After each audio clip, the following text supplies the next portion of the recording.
Hello and welcome to Holy Nerdvana. Today I'm looking at Once Human, a free-to-play game that uses Unreal Engine 4, not Unreal Engine 5, so there's no Nanite or Lumen technology here. But UE4 remains popular among game developers, and this is a popular game. It's often been in the top 10 on Steam for the past couple of months since it came out, with around 100,000 concurrent players per day right now. So let's see how it runs on a collection of GPUs. There are a few issues I need to mention, however. AMD GPUs were working with DirectX 12 earlier this month, but that suddenly broke with a recent game patch. I don't know why that happened, but I had to use DirectX 11 mode for the AMD cards, which I couldn't do on the Nvidia cards if I wanted to use DLSS and framegen.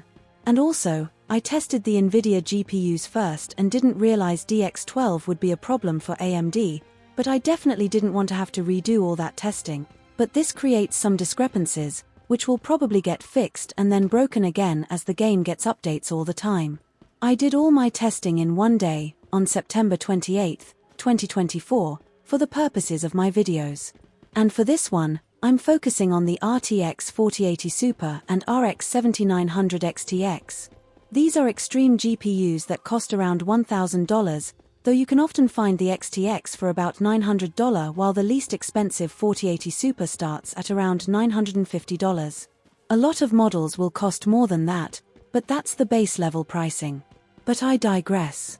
Starting with 1080p using the medium preset, which Once Human calls middle, for whatever reason, I'm going to test without any upscaling or frame generation. The two GPUs are basically running in tandem, with the 4080 Super just a hair faster by maybe 3%.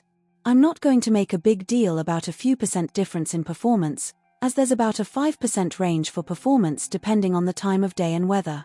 But I don't want to wait for identical testing conditions as that would take forever and a day to get done. If it's sunny versus nighttime, or clear versus foggy versus rainy or whatever, that can cause around a 5% delta between the cards, so I'm mostly looking for bigger differences of 15% or more. Overall, the 4080 Super ranks as the second fastest card at 1080p middle, with the 4090 just a hair faster, and that means we're hitting CPU bottlenecks. That's expected for 1080p medium, and we see that with the AMD 7900 XTX and GRE as well, they're effectively tied.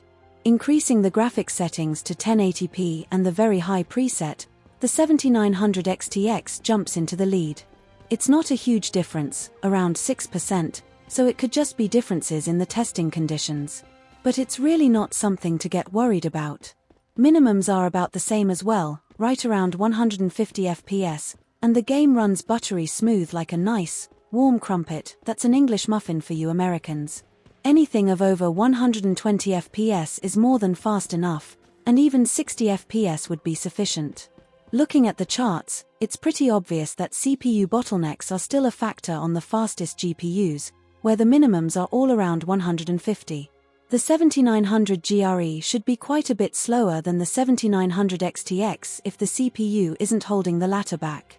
The RTX 4090 does run around 13% faster than the 4080 Super, but that's relatively close for those two GPUs, as the 4090 can easily be 30% faster at higher resolutions. So, let's move up to some higher resolutions. 1440p with very high graphics settings. Things get interesting here, with the XTX jumping into the lead at 195 frames per second. That is not a fluke. I retested several times. However, it's mostly thanks to DirectX 11. I retested the 4080 Super in DX11 mode and it got 185 frames per second, about 25% faster than in DX12 mode, so keep that in mind. Both cards are still doing just fine, really, with the 4080 Super running at 148 FPS, but it's a huge gap between it and the 7900 XTX. Here's the full chart, and even the 4090 only gets 180 frames per second, again in DX12 mode. It's super frustrating to see this sort of problem, as DirectX 12 mode worked just fine on AMD GPUs earlier this month, but such is life with live service games. Let's go ahead and move to the highest resolution, 4K with very high settings. Again, DX11 versus DX12 has an impact. The 4080 Super is getting around 85 FPS compared to nearly 110 FPS on the 7900 XTX. And in retesting the 4080 Super with DX11, it jumped to 104 FPS. All the cards saw performance slashed in half, so the CPU is no longer the limiting factor here. AMD continues to do good overall, but I won't draw any firm conclusions because of the API differences. And I've tried the 24.6.1, 24.7.1, 24.8.1, and 24.20.11.01 AMD drivers. None of them work in DirectX 12 mode right now, but it's the developer's fault. And a new patch just dropped today, so maybe the AMD problem was fixed. I haven't checked, but I really don't want to have to redo hours and hours of testing. Finally, I tested 4K with quality mode upscaling enabled, and the Nvidia 40 series cards can also enable DLSS 3 frame generation, so there are two things to look at. With upscaling only, the 7900 XTX gets around 130 frames per second on average compared to 118 on the 4080 Super. Neither of those is a huge bump in performance considering the GPUs are only rendering half as many pixels and then upscaling, but DLSS gives the 4080 Super a bigger boost than FSR provides for the AMD card.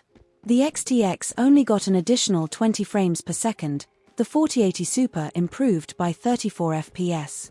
And then there's frame generation, which provides another pretty minor bump in performance for the 4080 Super. It goes from almost 120 to almost 145 frames per second, but the input rate also drops from 120 samples per second to just 72 samples. As I routinely say when talking about frame generation, it's really just frame smoothing. It's fine when you're still getting over 100 frames per second, but it's not the same as a true increase in gaming performance. Here's the last chart.